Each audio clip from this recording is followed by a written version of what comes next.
부추가 건강에 좋다는 말은 많이들 들어보셨을 거예요. 근데 구체적으로 어떤 데 좋은지, 식탁에서 다른 재료와 또 어떻게 맞춰야 하는지, 혹시 약을 드시는데 부추가 영향을 주지 않을지 걱정이 또 앞서실 수가 있겠죠. 그래서 오늘은 부추의 대표 효능부터 같이 먹으면 시너지 효과가 폭발하는 음식과 꺼려야 할 궁합, 섭취할 때 주의사항, 신선도를 오래 유지시켜주는 보관 비법까지 차근차근 풀어드릴게요. 끝까지 들으시면 내일 시장에서 부추를 사오셔도 당황하지 않으실 거예요. 먼저 부추는 예로부터 간의 채소로 불리며 이 인삼 부럽지 않은 보양 채소로 인정받아왔어요. 부추 특유의 그 알싸한 향은 황화아릴이라는 유황 화합물에서 나오는데, 이 성분이 간에서 해독 효소를 자극하고 피 속에서 찌꺼기를 녹이고 위와 장의 운동을 살려 음식물이 더부룩하게 머무는 시간을 줄여줘요. 더불어 이 베타카로틴이 풍부해서 우리 몸에 비타민 A로 바뀌면서 면역 세포를 튼튼하게 해주고 눈의 망막도 보호할 수 있죠. 비타민 C와 E도 고르게 들어있어서 활성산소를 잡아주니 노화 속도도 느려지고 손발저림이나 수족냉증처럼 혈액순환 때문에 막혀 나타나는 증상도 서서히 좋아질 수가 있겠죠. 칼륨 함량은 시금치보다는 높아서 몸속 나트륨을 잡아 빼니 혈압 조절에 또 도움을 주고, 이 식이섬유가 장을 부드럽게 쓸어내려서 변비 예방에도 안성맞춤이겠죠. 여기에 단백질이 풍부한 두부를 만나면 얻는 이득이 또 배가 돼요. 두부 속 이소플라본은 뼈에서 빠져나가려는 칼슘을 붙잡아서 골다공증도 예방시키고, 콩 단백질과 부추의 황화아릴이 손을 잡으면 근육 합성을 도우면서도 혈관 안쪽에 들러붙은 LDL 콜레스테롤을 부드럽게 또 씻어 내려주죠. 게다가 이 두부의 많은 엽산은 혈관 파괴물질 이 호모시스테인을 다시 메티오닌으로 바꿔 독성을 또 없애주는 효과도 있고, 고혈압이나 뇌졸중 치매까지 한꺼번에 예방하는 든든한 후원군이 되는 거죠. 여기서 끝이 아니에요. 두부는 몸이 차가운 성질이라 속이 냉한 분이 많이 드시면 설사를 부를 수가 있는데, 부추가 따뜻한 기운으로 찬 성질을 눌러주니 이 배탈 걱정은 또 덜어주겠죠. 실제로 부추를 잘게 썰어서 물기를 뺀 두부, 달걀, 그리고 부침가루와 섞어서 7cm 정도로 납작하게 지져내면 부추 두부전이 완성이 되는데, 기름은 들기름이나 올리브유를 쓰면 오메가3까지 챙겨 또 금상첨화가 되겠죠. 사과와의 만남도 빼놓을 수가 없죠. 사과는 비타민C나 폴리페놀, 수용성 섬유, 펙틴 덩어리인데, 부추의 비타민 A랑 E와 함께 같이 들어가면 항산화 능력과 장 해독 속도가 또 눈에 띄게 올라가요. 특히 섬유질이 혈당 상승을 완만하게 만들어서 당뇨 관리에도 좋고, 장 속 유익균의 먹이가 돼서 대장암 예방 효과도 커지겠죠. 방법은 간단해요. 부추 약 30g과 껍질째 씻어 씨만 뺀 사과 약 3분의 2조각, 물 150ml, 올리브유 한 큰술을 믹서기에 넣고 곱게 갈아서 이제 부추, 사과 주스를 만드세요. 새벽 공복에 한 잔 드시면 속이 또 편안해지고 아침 식사량도 자연스럽게 줄어서 체중 조절까지 덤으로 얻으실 거예요. 돼지고기와도 또 찰떡궁합인데, 부추의 알리신은 돼지고기 안에 비타민 B1, 티아민 성분의 흡수를 4배에서 5배나 끌어올려서 피로를 훨씬 더 빨리 풀어줘요. 돼지고기가 원래 차가운 성질이라서 속이 냉한 분한테 부담이 될 수 있는데, 부추가 따뜻한 기운으로 균형을 잡아주니 소화가 잘 되고 이 더부룩함도 적어요. 드실 때는 기름기를 뺀 앞다리살이나 안심으로 수육을 삶아 부추, 양파, 식초, 참기름으로 만든 상큼한 부추 겉절이를 한번 곁들여 보세요. 고기의 잡내는 사라지고 이 씹을수록 달큰한 향이 올라와서 젓가락을 부르는 반찬이 돼요. 브로콜리와 부추를 또 한 그릇에 담으면 눈과 혈관을 동시에 지켜낼 수 있어요. 브로콜리에 들어있는 이 설포라판 성분은 암세포 증식을 억제하고, 비타민 C나 E, 베타카로틴도 부추 못지않게 많은데, 이 두 재료를 같이 데쳐서 간장이나 식초, 참기름 소스에 살살 묻혀놓으면 삼색 채소가 어우러진 건강 무침이 되죠. 비타민 A랑 C랑 E가 한꺼번에 들어갈 때 서로의 산화를 막아 흡수가 배가 되니 망막 노화를 일으키는 활성산소를 확실히 또 눌러줄 수가 있고, 황반병선이나 안구건조, 야맹증, 즉 위험을 낮추는데도 큰 힘을 발휘할 수가 있겠죠. 물론 주의하실 점도 있어요. 부추는 따뜻한 기운이 강하기 때문에 몸에 열이 많아 얼굴이 자주 붉고 입안이 잘 헐거나 불면증이 심하신 분들은 과량으로 드시면 오히려 두통이나 어깨 결림, 가슴 답답한 증상도 생길 수가 있어요. 하루 섭취 적정량은 이 생부추 기준 70에서 80g, 데친 부추는 약 100g 안팎이면 충분하고, 또 칼륨이 많아서 만성 신장 질환으로 추석 중이거나 고칼륨혈증 위험이 있는 분은 갑자기 하루 큰 한 단씩 드시기보다는 두세 줄기 정도로 조금씩 양을 늘리면서 우리 혈중 칼륨 수치를 체크하셔야 돼요. 혈압약, 특히 칼슘 기량제나 ACE 억제제를 드시는 분은 일시적으로 저혈압이 올 수가 있으니 공복 과식은 피하시고 꼭 식사와 함께 나눠 드시는 게 좋겠죠. 부추와 소고기는 가능한 따로 드시는 편이 또 안전해요. 두 재료 모두 따뜻한 속성을 가져서 함께 드시면 열 에너지가 또 과하게 몰려서 사람마다 속이 쓰리거나 설사를 유발할 수도 있고, 소고기의 흡수율도 떨어뜨릴 수 있어요. 또 부추 특유의 황화아릴 향이 강해서 어패류의 신선한 풍미와 부딪히면 약간 씁쓸한 맛이 돌 수 있으니, 회나 생굴, 새우젓처럼 날것 해산물과 곁들일 때는 양을 조금만 사용하거나 대신에 실파나 미나리를 써서 향을 부드럽게 잡아주면 좋겠죠. 효능을 제대로 보려면 보관도 굉장히 중요하죠. 부추는 잎이 얇아서 수분이 날아가면 금세 풀이 눅눅해져요. 또 영양도 내려가요. 내려가요. 장을 보고 오신 날 즉시 밑동의 흙만 살짝 잘라내서 차가운 물에 20초 정도 흔들어 씻은 다음 밑동 약 1cm가량만 물기가 남도록 키친타월로 톡톡 찍어줘요. 그 뒤에 젖지 않은 새 키친타월 한 장을 펼쳐서 부추를 가지런히 올리고 끝에서부로 돌돌 말아주세요. 마지막에 밑동 쪽이 아래로 가도록 세워서 지퍼백에 넣고 냉장고 문 안쪽이 아니라 야채 칸 안쪽 깊숙이 세워두시면 일주일 정도 지나도 시들시들해지지 않고 연초록 빛을 유지해요. 만약 오래 두고 드셔야 되면 깨끗이 씻어 약 4cm 정도 길이로 썰어서 물기를 제거한 뒤 살짝 데쳐서 한 끼 분량으로 지퍼백에 나눠서 냉동하면 3주까지는 비타민 손실이 적다고 해요. 해동은 냉장고 안에서 천천히 하시고 또는 바로 볶음팬에 넣어 가열하시면 색도 맛도 크게 변하지가 않죠. 나이가 들면서 약을 이것저것 또 많이 드시는 분들이 많잖아요. 이런 분들이 부추를 드실 때 주의하셔야 할 사항이 있는데 당뇨약 중에 설포닐 우레아 계열이나 인슐린을 쓰시는 경우 부추 자체가 혈당 상승을 늦춰주기 때문에 같은 용량의 약을 그대로 쓰면 빈혈, 떨림, 저혈당 이런 증상이 또 올 수가 있어요. 또한 와파림류의 항응고제를 드신다면 비타민 K 함량이 높은 부추를 한꺼번에 여러 장씩 부추전에 넣어서 매일 반복적으로 드실 경우에는 그 수치가 변할 수 있으니 주 2, 3회나 한 장씩 나눠 드시고 담당 의사와도 미리 상의하시면 또 안전하게 드실 수가 있겠죠. 이제 간단하면서도 효과 확실한 일주일 부추 건강 캘린더를 한번 소개해 드릴게요. 월요일 아침은 부추 사과 주스 반컵에, 점심은 현미밥 반 공기에 부추 된장국, 저녁은 부추 두부전 2장, 화요일은 점심을 건너뛰고 대신 부추 브로콜리 무침을 넉넉히 만들어서 고구마찜 반 개와 함께 드시면 또 포만감이 오래 가겠죠. 수요일 저녁에는 돼지고기 수육에 부추 양파 겉절이를 곁들이고, 목요일 아침에는 부추 바나나 요거트를 넣은 스무디로 부담 없이 한번 시작해 보시고, 금요일 점심은 보리밥 위에 부추나물을 듬뿍 얹은 비빔밥, 토요일에는 된장이랑 청양고추 살짝 넣어 끓인 부추 해장국으로 속을 달래고, 일요일 저녁은 데친 부추와 삶은 달걀은 곁들인 오리 훈제 샐러드로 한 주를 정리해 보시면 부추의 다양한 얼굴을 지루하지 않게 즐기실 수가 있겠죠. 다음으로 새벽에 부추전을 부쳐서 바삭바삭하게 유지하는 작은 요령 하나 알려드릴게요. 반죽에 찬 소주 한 큰술을 한번 넣어보세요. 알코올이 증발하면서 전 부침 속 수분을 조금 빼주기에 훨씬 바삭하고 오래 두어도 눅눅해지지 않아요. 또 남은 전은 한 장씩 유산지로 분리해서 얇게 쌓아 냉동했다가 전자레인지가 아니라 중약불 후라이팬에 다시 구우면 첫날 그 맛 그대로 살아나죠. 부추는 값도 싸고 손질도 쉽고 냉장고에만 잘 세워두면 일주일 내내 싱싱해요. 혈관이나 간이나 그리고 눈, 장, 뼈를 고루 돌보는 천연 영양제라고 생각하시고 매일 식탁에서 한번 챙겨 드시길 권해요. 혈압계, 혈당계, 소변검사표 숫자가 달라질 때 부추 한 단의 힘을 몸소 한번 느끼게 될 거예요.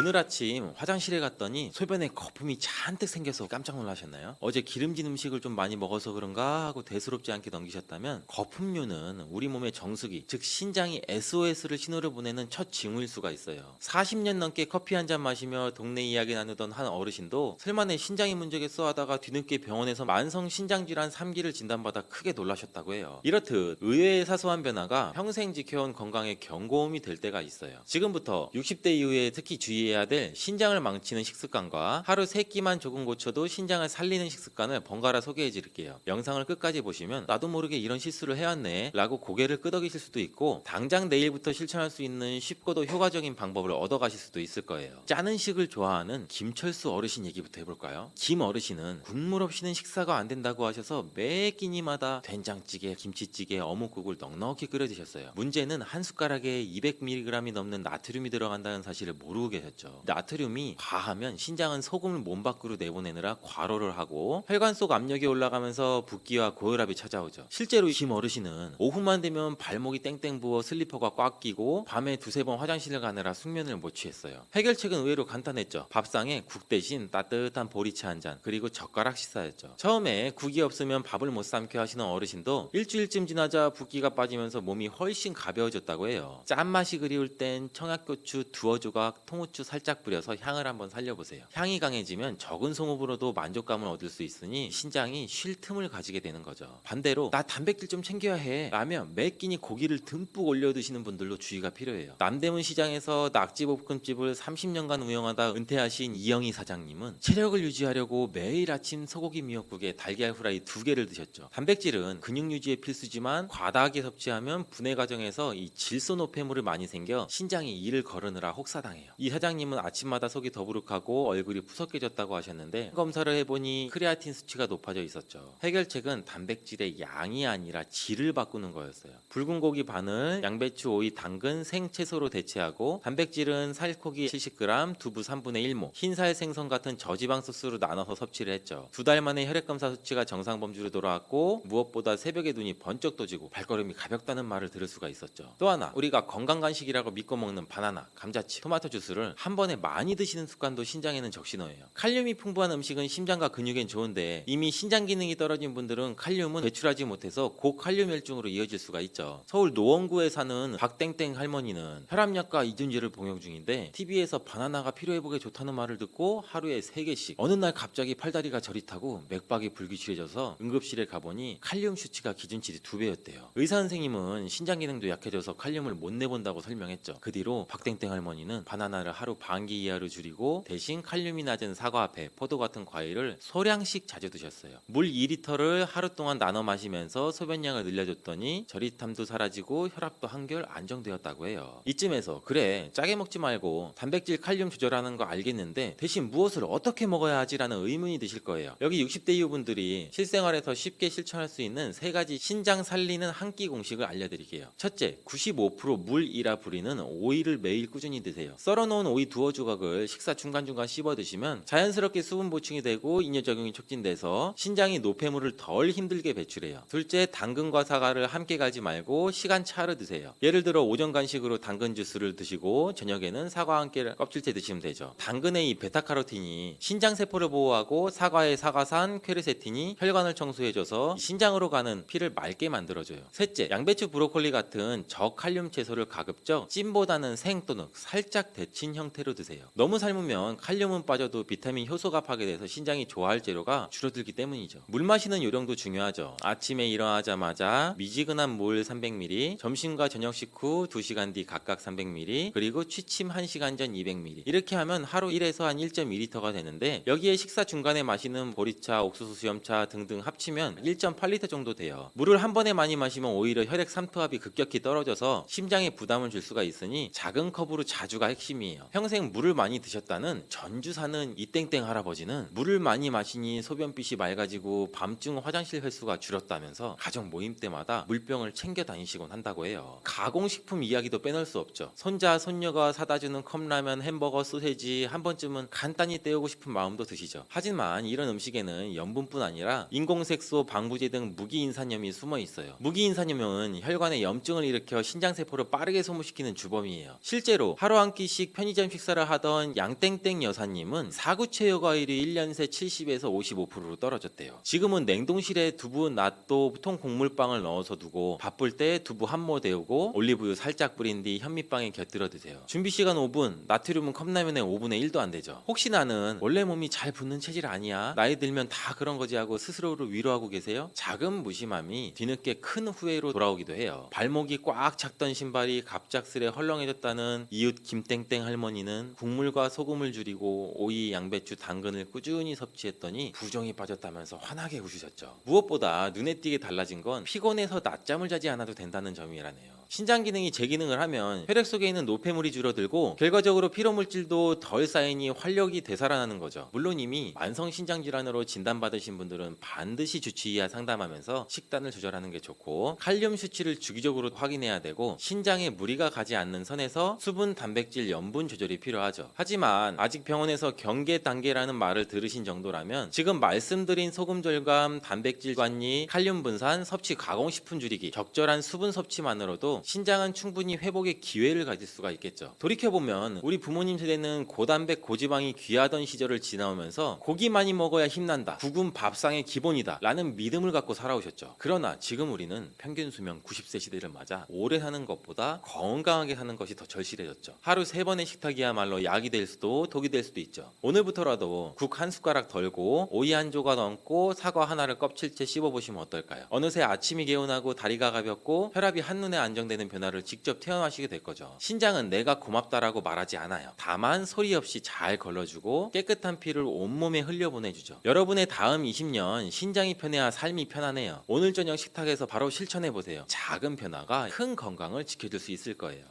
여러분 혹시 머리를 감다가 갑자기 늘어난 흰머리에 깜짝 놀라보신 적 있으세요? 아니 염색한 지 한 달도 안 됐는데 왜 또 새치가 이렇게 많지 하고 거울을 한참 들여다보셨다면 오늘 이야기에 귀 기울여 주세요. 누구나 나이가 들면 머리가 하얘지는 건 자연스러운 일이지만 최근 연구에서 혈중 콜레스테롤 수치가 높을수록 새치가 빨리 생길 수 있다는 흥미로운 결과가 나왔어요. 이 혈관 속 기름때와 머리카락의 색소가 어떤 관계가 있을까요? 의외지만 둘 사이에는 산화 스트레스라는 다리 하나가 놓여 있어요. 콜레스테롤이 많아지면 혈관 안에서 과산화지질이 늘어나고 이 산화 물질이 모낭 속 멜라닌 세포까지 공격해서 흰머리가 늘어날 수 있다는 거예요. 한마디로 혈관 기름이 머리카락 색도 지운다는 뜻이죠. 오늘 영상은 바로 이 지점에서 출발하죠. 고지혈증이 왜 무서운지, 혈관뿐 아니라 피부와 머리카락까지 어떻게 망치는지, 그리고 어떻게 하면 간단한 생활 습관만으로도 돌이킬 수 있는지 60대 이상 시청자분들이 이해하기 쉽도록 차근차근 풀어드릴게요. 먼저 용어부터 정리할게요. 병원에서 피검사를 하면 총 콜레스테롤,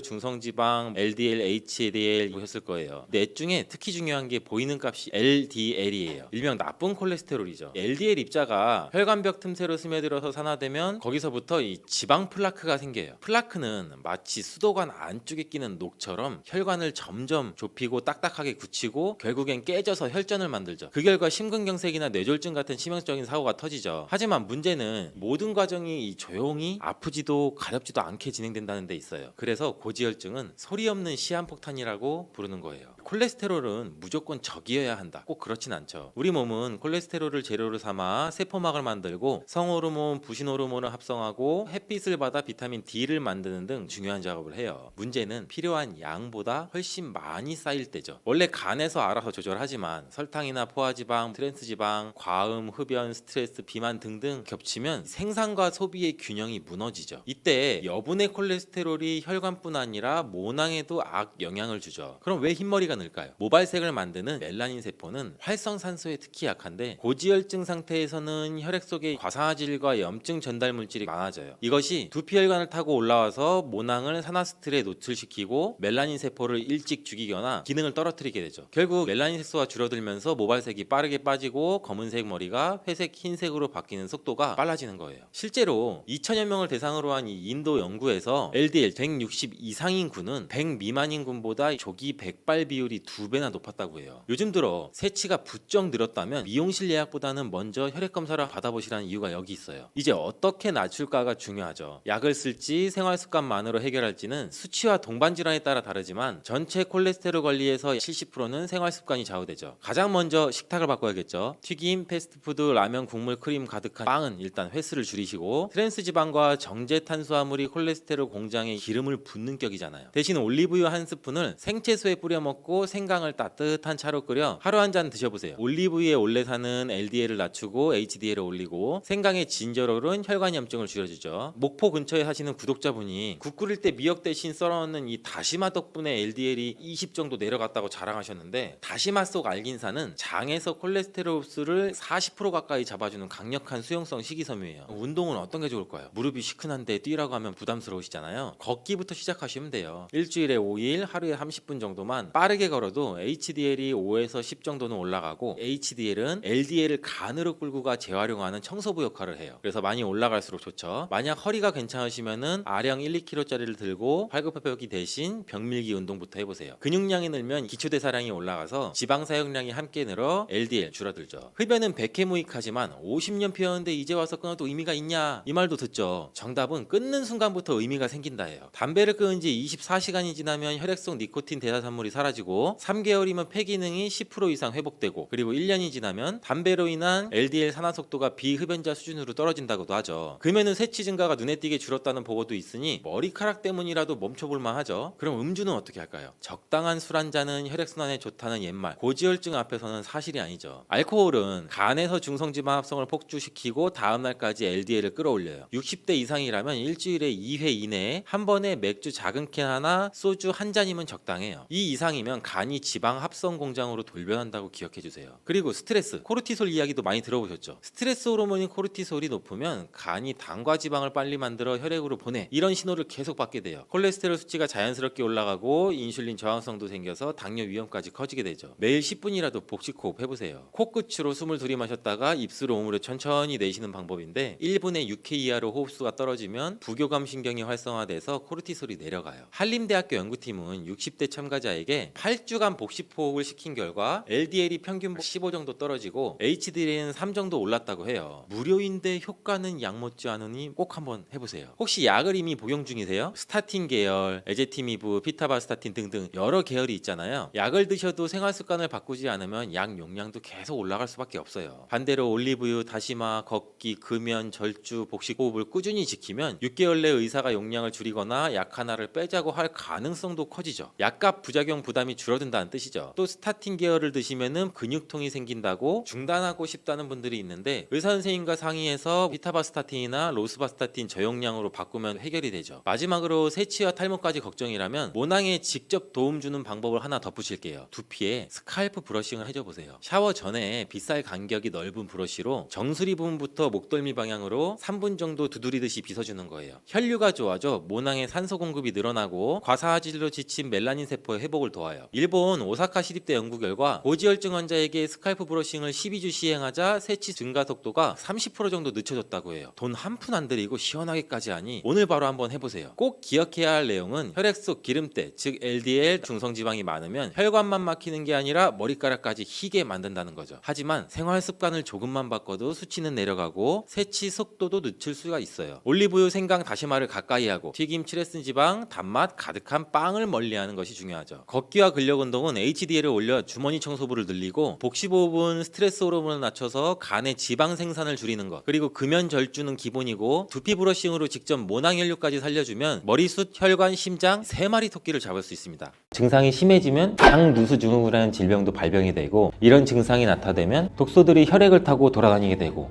악순환이 반복이 되는 거죠. 그래서 장이 안 좋아지면 피부에 염증도 일으킬 수가 있고 아토피와 같은 면역력이 이제 과잉되거나 면역력의 불균형 증상을 일으킬 수 있게 되는 거죠. 이렇게 사과를 드시면 이런 증상을 예방해 장이 건강해져 피 노화를 촉진시키기도 하는데 이러한 활성산소를 제거해 주는 게 우리가 흔히 알고 있는 항산화 영양제라고 해요. 그 항산화 영양소도 건강한 습관이 항상 나를 만든다. 건강한 삶을 원하시면 지금 바로 구독을 눌러주세요. 매일 사과 한 개를 먹으면 병원에 가지 않아도 된다는 말은 많이들 들어보셨죠? 그만큼 사과가 갖고 있는 효능이 굉장히 많은데 사과는 그만큼 우리 몸을 건강하게 하는 많은 영양소가 들어있습니다. 사과는 꼭 아침에 먹어야 돼. 엄마가 일어나면 아침에 사과 먹고 가 이런 거 많이 하시죠. 꼭 아침에 먹어야 된다고 하는 사람들도 많은데 그 말이 정말 사실일까요? 정답은 그렇지 않다입니다. 그 이유를 보면 사과에는 신맛, 상큼한 맛이 나죠. 바로 사과 안에는 유기산이 풍부하기 때문인데 그래서 유기산 때문에 신맛이 나는 것이에요.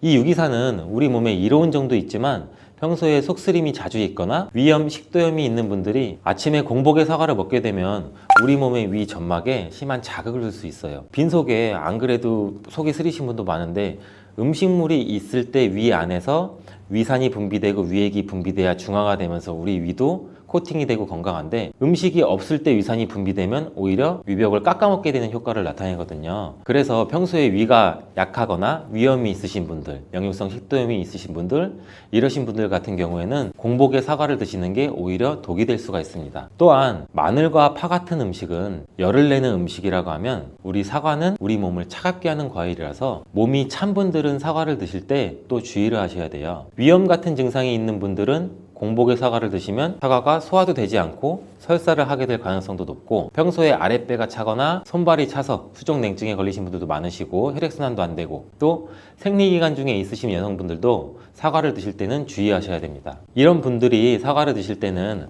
아침에 공복보다는 아침 식사 후에 드시는 게 좋고 사과를 보관할 때도 보통 냉장고에 보관했다가 차게 해서 꺼내 드시잖아요. 냉장고에서 꺼낸 사과를 바로 드시면 시원하고 아삭해서 맛있죠.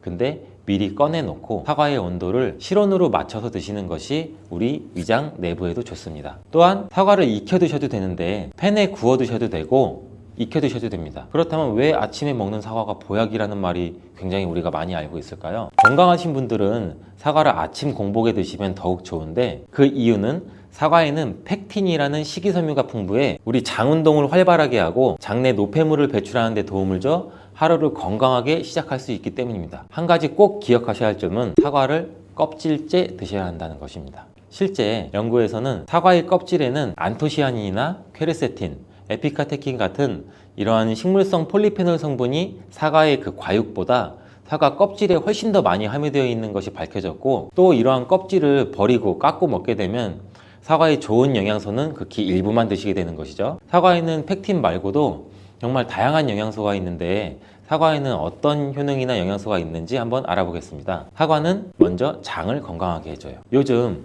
프로바이오틱스, 프리바이오틱스 굉장히 많죠, 유산균. 이렇게 사과가 천연 프리바이오틱스로서 장내에 우리 몸, 장 안에 좋은 균을 많이 생기도록 해주는 작용을 해줍니다. 이렇게 장내에 좋은 균이 많이 생기게 되면 장의 환경이 좋아지는 건데, 그렇게 되면 단맛, 자극적인 맛이 강한 가공식품에 대한 식욕도 줄어들고 건강한 식품을 먹고 싶은 욕구도 늘어나게 돼요. 또 장이 건강해지면 우리 면역력이 또 좋아지고, 이렇게 다 선순환으로 이어져 가는 건데, 장에는 물론 좋은 세균, 나쁜 세균들이 굉장히 많이 존재가 해요. 근데 좋은 세균만 많아도 안 되고 나쁜 세균만 많아도 안 돼요. 좋은 세균, 나쁜 세균이 어느 정도 밸런스를 이루어져서 우리 몸의 면역력을 형성하게 되는데, 그때도 굉장히 중요한 게 프로바이오틱스, 프리바이오틱스, 우리가 흔히 많이 먹는 유산균입니다. 사과를 드시면 자연스럽게 체중도 줄어들고 다이어트하는 효과까지 누릴 수 있게 돼요. 이렇게 사과를 먹게 되면 장내에서 소화가 되면서 뷰티르산 같은 단세지방산이 만들어지게 되는데, 이 지방산이 우리 몸에 손상된 장벽을 회복시켜주는 역할을 해줘서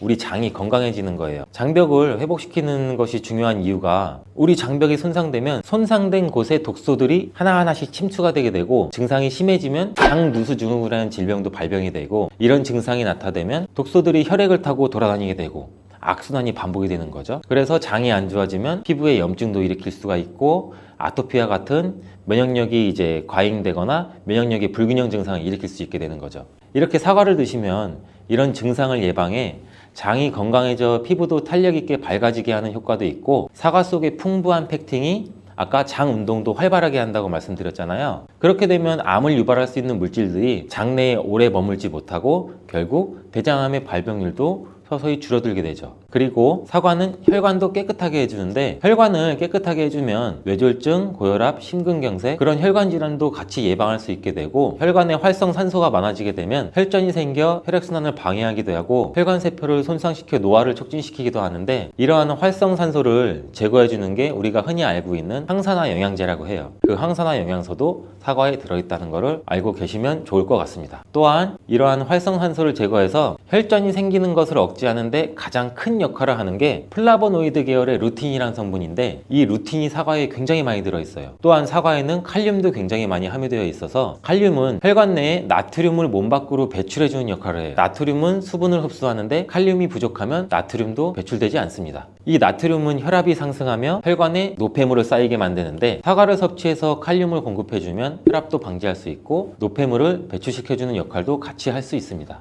또한 이러한 칼륨은 혈관을 확장시키는 작용을 해서 혈액순환도 원활하게 하고 심장박동도 안정시키고 심장의 기능도 강화하는 데 도움을 줄 수 있는 성분이에요.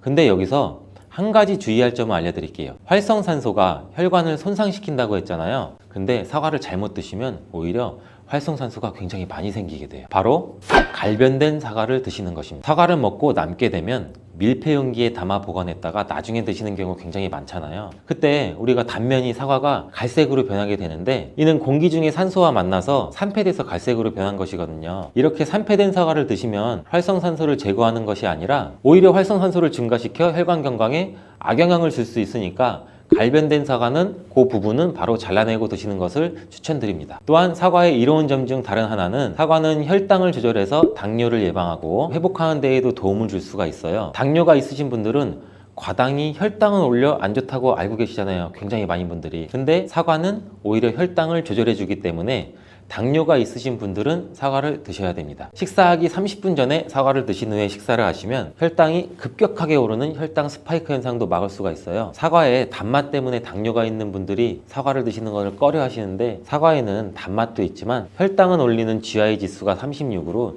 혈당 지수가 낮은 과일이에요. 근데 혈당 지수가 높은 과일이 뭔지 아세요?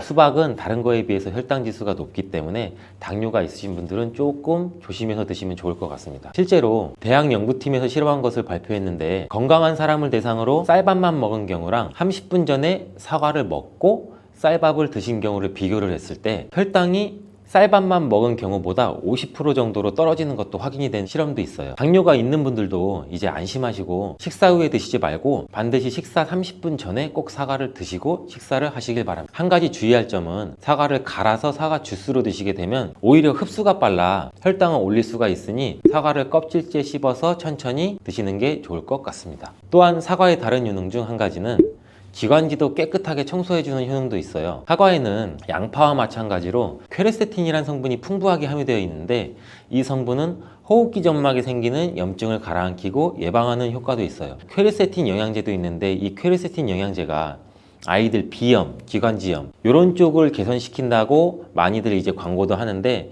이처럼 퀘르세틴이 우리 몸에 있는 염증도 굉장히 많이 잡아주거든요. 이런 물질들이 사과 속에도 같이 함유되어 있다는 것을 기억하시기 바라겠습니다. 그리고 폐기관지에 모세혈관도 튼튼하게 만드는 걸 도와주고, 천식이 있거나 기관지가 약한 분들이 미세먼지 때문에 기침이 많이 나고 목에 가래가 많이 낄 수가 있는데, 이런 분들도 사과를 꾸준히 드시면 호흡기가 부드러워져 불편함도 많이 해소할 수 있게 됩니다. 한 연구에서는 매주 4개에서 5개의 사과를 먹는 가정의 자녀가 매주 1개 이하의 사과를 먹는 가정의 자녀보다 천식에 걸릴 확률이 50% 정도나 낮았다고 발표한 적도 있고, 사과가 그만큼 천식과 호흡기 건강에 좋다는 것이 증명된 거죠. 이렇게 좋은 사과도 함께 먹으면 절대 안 되는 음식이 있는데, 바로 궁합이 안 맞는 거예요.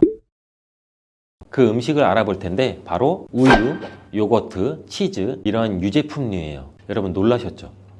유제품이랑 사과를 아침에 굉장히 많은 분들이 같이 함께 드시고 계시는데, 요새 샐러드 같은 것도 많이 드시면서 샐러드에 사과도 넣고 드레싱으로 요거트랑 치즈도 붓고 이러한 경우가 많은데, 유제품과 사과를 함께 드시면 사과의 비타민C가 우유의 부족한 영양성분을 보충해줘서 좋은 것으로 대부분 많이 알고 계시는데, 이런 내용이 전혀 틀린 것은 아니에요. 근데 소화 기능이 약하신 어르신분들이나 위염, 식도염 같은 증상이 있으신 분들은 이렇게 드시면 안 돼요. 영상 초반에도 제가 잠깐 말씀드렸듯이, 이런 증상이 있는 분들은 유제품과 사과를 함께 드시면 그 증상이 더욱 악화되는데, 그 이유는 사과의 유기산과 우유의 카제인이라는 성분이 만나게 되면 엉기는 현상이 일어나서 이게 덩어리가 져요. 덩어리가 져서 윗속에 들어가면 위산하고도 만나서 더 큰 덩어리가 형성되고, 그러면 또 당연히 더 큰 덩어리가 형성되니까 소화가 늦어지겠죠. 소화도 힘들어져요. 이렇게 평소 소화가 잘 되고 건강한 사람이랑은 별로 상관이 없는데, 그렇지 않은 분들한테는 소화불량과 대장염도 일으킬 가능성도 있고, 이게 지속적으로 반복이 되면 대장암이 생길 수도 있죠. 장 건강이 중요한 이유는, 이 장은 정신 건강에까지 영향을 주기 때문인데, 행복 호르몬이라고 불리우는 세로토닌 많이 들어보셨죠? 이 세로토닌의 95%가 장에서 만들어지기 때문에 장이 건강해야 행복감이 또 올라갈 수 있어요. 여기서 또 하나, 절대 드시면 안 되는 것이 바로 사과 씨입니다. 사과 주스를 만들어 드실 때 씨까지 함께 갈아서 드시는 경우도 굉장히 많이 있는데, 이 사과 씨에는 아미그달린이라는 성분이 함유되어 있어요. 이 아미그달린이 소와 효소와 만나게 되면 이게 시아나스소라는 유독물질로 분해가 돼요. 이 시아나스소는 인체에서 유해한 독성이 굉장히 강한 물질인데, 이걸 섭취하게 되면 두통이나 어지럼증, 구토, 복통 이러한 증상들이 나타날 수가 있고, 심한 경우에는 이게 심장박동에도 영향을 줘서 호흡곤란, 혼수상태 이런 심각한 증상으로 나타날 수 있어요. 건강한 성인의 경우에는 사과 한 개에 들어있는 씨의 양에는 그닥 큰 영향이 없을 수가 있는데, 독성에 약한 어린아이 그리고 연세가 많으신 분들한테는 이런 것도 굉장히 민감하게 반응할 수 있으니까 꼭 주의하셔야 됩니다. 사과는 유독 보여지는 것이 중요한 과일인데, 흠집이 있거나 색상이 좋지 않으면 상품성이 많이 떨어져요. 근데 유독 윤기가 있거나 반짝반짝하고 빨갛고 색상이 짙은 사과는 웬만하면 피하는 게 좋아요. 간혹 유동 파라핀이라는 식품 첨가물을 사용해서 사과 위에 이렇게 이쁘게 보이게 코팅 처리를 한 사과일 수가 있는데, 이 유동 파라핀을 섭취하게 되면 복통과 설사를 일으킬 수 있고 지용성 비타민의 흡수도 감소시킨다고 알려져 있어요. 요새는 이런 일이 거의 없긴 하지만 혹시나 사과가 너무 윤기가 흐르거나 만졌을 때 약간의 끈적임이 있다면 드시기 전에 살짝 의심 한번 해보시고 껍질을 깨끗하게 세척하고 드시거나 껍질을 벗기고 드시는 것이 안전하겠습니다.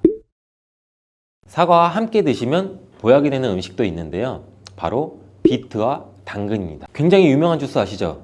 ABC가 바로 사과, 비트, 당근, 애플, 비트, 캐럿, 이 세 가지를 갈아서 만든 주스인데, 사과, 당근, 비트를 함께 드시게 되면 영양소의 흡수율이 굉장히 증가하고 서로의 시너지를 굉장히 크게 나타내요. 이 서로의 영양소를 보완해줘서 더욱 건강하게 드실 수가 있는데, 또한 식이섬유가 폭발적으로 증가해서 장운동을 촉진하고 변비 예방도 탁월해져요. 그리고 사과, 당근, 비트 이 세 가지는 모두 강력한 항산화 물질이 풍부해서 체내에 있는 활성산소를 제거해서 세포의 노화도 방지해주고 몸에 활력을 불어넣어 줄 수도 있는 거예요. 함께 먹으면 보약이 되는 음식으로도 고구마도 있습니다.